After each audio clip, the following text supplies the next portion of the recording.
High, welcome to my channel. তো আপনারা সবাই কেমন আছেন? নিশ্চয়ই ভালো। আজকে আমি ইলাস্ট্রেটরের লাইন সেগমেন্ট টুল নিয়ে কথা বলব। টুলবারের মধ্যে যে টাইপ টুল আছে তার নিচে আছে লাইন সেগমেন্ট টুল। আমরা যদি মাউসের রাইট বাটনে ক্লিক করি তাহলে লাইন সেগমেন্ট টুলের আরও কিছু অপশন দেখতে পাবো।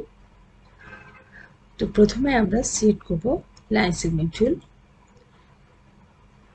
এটা দিয়ে আমরা লাইন ক্রিয়েট করতে পারবো। এই যে দেখুন, আমরা যে কোনো দিকে যে কোনোভাবেই আমরা লাইনটি ক্রিয়েট করতে পারবো।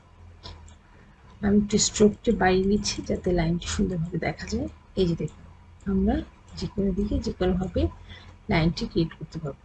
এবং আমি যদি এখান থেকে লাইন ক্রিয়েট করতে চাই, দেখুন আমি এটিকে যে কোনোভাবেই ঘোরাতে পারছি এবং যেদিকে আমার পছন্দ মতো লাইনটি ক্রিয়েট করতে পারছি। যে কোনো জায়গাতেই ইজিলি লাইনটিকে নেওয়া যাচ্ছে।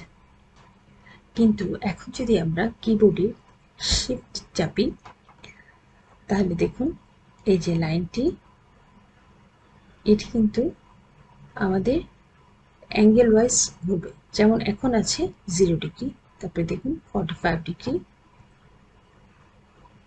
90 ডিগ্রি, 135 ডিগ্রি, 180 ডিগ্রি, 225 ডিগ্রি। এইভাবে আমার যে কোনো অ্যাঙ্গেলে লাইনটি ঘুরছে। এটা আমি কিবোর্ডে শিফট চাপার কারণে। আমি যদি একটা লাইন নিই, তো এটা একটু স্ট্রোক বাড়িয়ে দিলাম এবং দেখুন এখানে একটা স্ট্রোক অপশন আছে। এইখানে যদি আমি যাই, এখানে কতগুলো অপশন আছে। এখানে আমি স্ট্রোক বাড়াতে কমাতে পারি। এই যে স্ট্রোকের অপশন আছে, তো আমার যেহেতু বাড়ানোই আছে আমি বাড়াচ্ছি না। এরপর আছে ক্যাপ, আমি ক্যাপ এটাকে চেঞ্জ করতে পারি। এই যে দেখুন আমি এখন রাউন্ড করেছি, আমার এই লাইন সেগমেন্ট টুলের দুই মাথা রাউন্ড হয়ে গেল। এরপর আমি চার কোনা করছি, এই যে সমান হয়ে গেল। এইভাবে আমি আমার লাইনটির শেপ বা ক্যাপ চেঞ্জ করতে পারি। আমি যদি ড্যাশ লাইনে দিই, দেখুন এখানে 12 দেওয়া আছে। এখানে যদি আমি 34 দিই, এখানে যদি আবার আমি 12 দিই, এখানে 34, এখানে 12, এখানে আপনি আপনার নিজের পছন্দ মতো কাস্টমাইজ করে নিতে পারবেন। দেখুন এটা এমন হয়ে গেল। এটা একটা নতুন ধরনের লাইন হলো।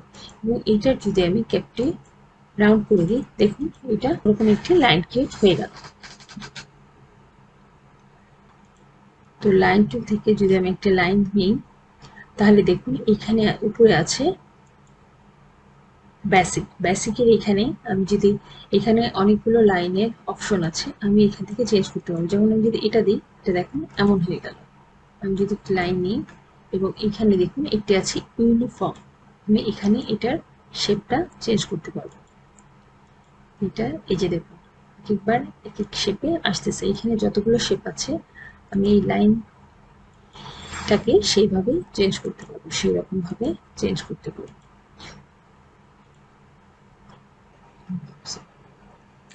অন্যভাবে লাইন নিতে চাইলে, যে আমি ড্র না করে যদি লাইন টুল নিতে চাই, তাহলে লাইন টুলে ক্লিক করব এবং মাউসের লেফট বাটন ক্লিক করব।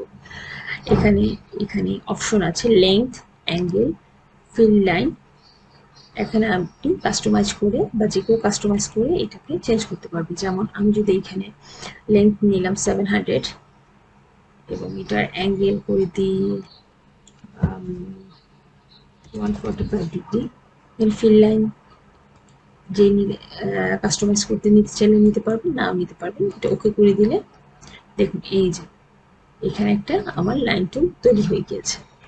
একটি লাইন টুল নিই এবং এই লাইন টুলকে আমি যদি মুভ করাতে চাই, তাহলে আমাকে সিলেকশন টুলে যেয়ে তারপর লাইন টুলটাকে মুভ করাতে হবে। কিন্তু আমি যদি চাই যে আমি লাইন টুল থাকা অবস্থাতেই আমি এই লাইনটাকে মুভ করাবো, কিবোর্ডের কন্ট্রোল অপশনটাকে চেপে আমি এটাকে দেখুন মুভ করতে পারছি।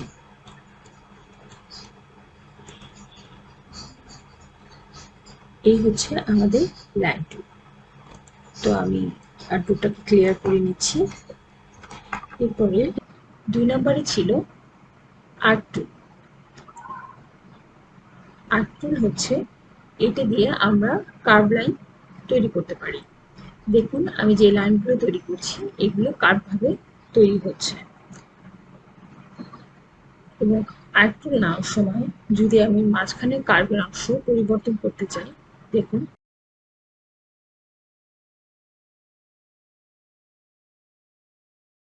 এটাকে আমি চেঞ্জ করতে চাই, একটু কম বেশি করতে চাই, তাহলে কিবোর্ডের আপ বাটনে যদি আমি চাপি, এই যে দেখুন এটা উঁচু হয়ে যাচ্ছে। আর যদি আমি ডাউন করতে চাই এই মাঝখানের অংশটাকে, তাহলে আমি কিবোর্ডের ডাউন অংশটাকে চাপবো, এই যে দেখুন আস্তে আস্তে এটা নিচে চলে আসছে। এই ছিল আমাদের আর্ক টুল। এরপরে আছে স্পাইরাল টুল। স্পাইরাল টুল দেখার আগে আমি একটু ক্লিয়ার করে দিচ্ছি। এরপর আছে স্পাইরাল টুল। যদি আমি এটা নিতে চাই, স্পাইরাল টুলটা কি, যদি আপনি কোনো ডিজাইন করতে চান, এই যে এটা হচ্ছে আমাদের স্পাইরাল টুল। কাস্টমাইজ করার জন্য মাউসের লেফট বাটনে একবার ক্লিক করতে হবে। এখানে আছে রেডিয়াস, ডিকে, সেগমেন্টস এবং স্টাইল। এগুলো আমরা নিজেদের পছন্দ মতো কাস্টমাইজ করতে পারবো।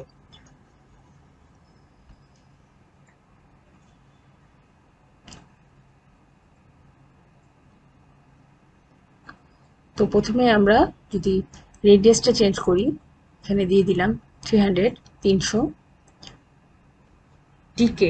ডিকে দিয়ে দিচ্ছি 70, 70 এবং সেগমেন্টস রাখলাম 9, 9। স্টাইল দিলাম ওকে।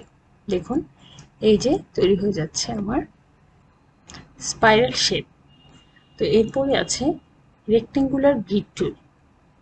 এটা তৈরি করার জন্য আমি প্রথমে সিলেক্ট করে নিলাম রেক্টেঙ্গুলার গ্রিড টুল। মাউসের লেফট বাটন ড্র্যাগ করে তৈরি করা যায়। এটিকে কাস্টমাইজ করতে হলে মাউসের লেফট বাটনে একবার ক্লিক করলে অপশন প্যানেল আসবে। এই অপশনগুলো চেঞ্জ করে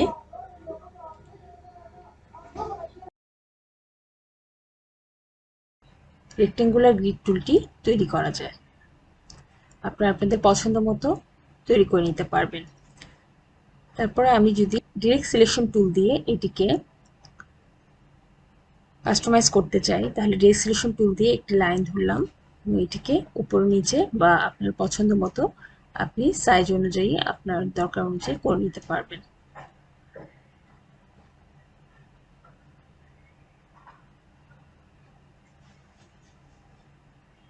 তো এই হচ্ছে আপনার রেক্টেঙ্গুলার গ্রিড টুল। এটার কাজ হচ্ছে এরকম। পোলার গ্রিড টুল, আসুন দেখি পোলার গ্রিড টুলটা কি। আমি যদি পোলার গ্রিড টুলে সেট করি, এই যে দেখুন এটা হচ্ছে আমার পোলার গ্রিড টুল। এটাকে ডাইরেক্ট সিলেকশন টুল ইউজ করে কাস্টমাইজ করা যায়। যেমন আমি যদি এই লাইনটাকে ধরি, এই যে দেখুন এটাকে এই পাশে, বা এটাকে যদি আমি বাদ দিয়ে দিতে চাই, এখান থেকে বাদও দিয়ে দিতে পারবো। চাই যে শুধু চারটায় থাকবে, এই যে এটা আমাদের পছন্দ মতো আমরা এটাকে চেঞ্জ করতে পারবো।